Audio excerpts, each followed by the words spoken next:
we have any medical professionals in the house? Hi, what is your name? Hi, nice to meet you. Are you a medical professional? No. Okay. Ma'am, are you? Okay. Do you know about this exam called OET? Okay. Ma'am, what kind of medical professional are you? Physiotherapist, like a leader, right? Okay. So, OET is basically an exam that is primarily done by medical professionals if they want to go ahead and work abroad.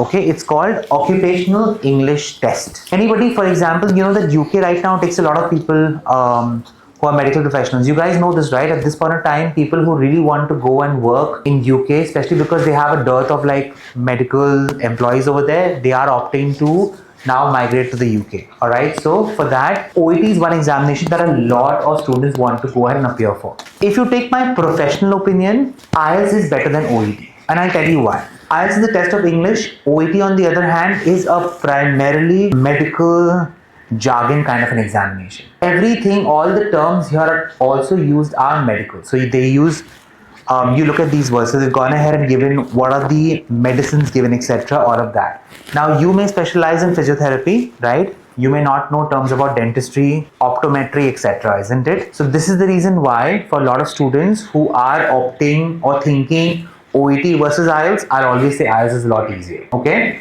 But I just want to give you a quick brief. In case, let's say if you want to go to UK and you want to appear for a test, one component is writing. Writing is basically a letter where you refer a patient to a particular facility, etc., depending on what the context of the conversation would be. Okay. So if I look at this, you're given 45 minutes, you have to prep and write, and you write a letter. So here you'll have the patient's details. Okay. What current medication they are on. It talks about their treatment record. Now, the reason why the dates are given is because you have to inculcate those dates into the letter when you're writing. All right. See, it talks about treatment record in September 2017, December 2017, March 2018, June 2018, and then June to August 2018.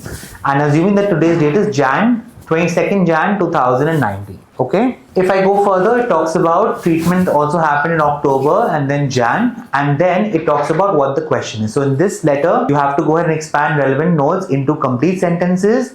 Do not use note form and use a letter format. Writing it to addressing the letter to community health nurse in Eastern Community Health Center, 456 East Street, Centerville. All right. Now let's look at the sample. Now you have to always go ahead and start with the address of the person. Now the address was mentioned in the question as you guys saw it. Okay. Then you talk about the date. We had the date mentioned there as well, right? Assuming today is 22nd Jan 2019, right?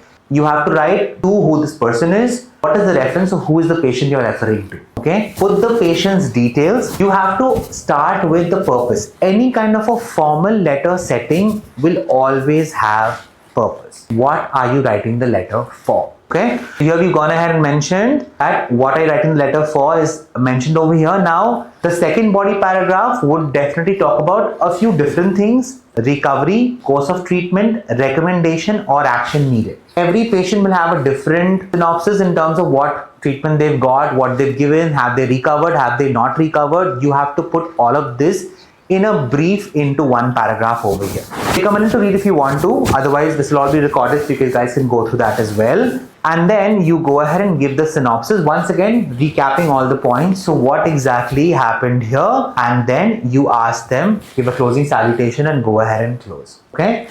All right. Take a minute to read the letter. If ma'am, you can read it because you're a medical professional. If you want to go through this once, you will see the words use PT in the diagnosis form, but PT is not that PT. PT here is patient. All right. IELTS is easier, no? Okay.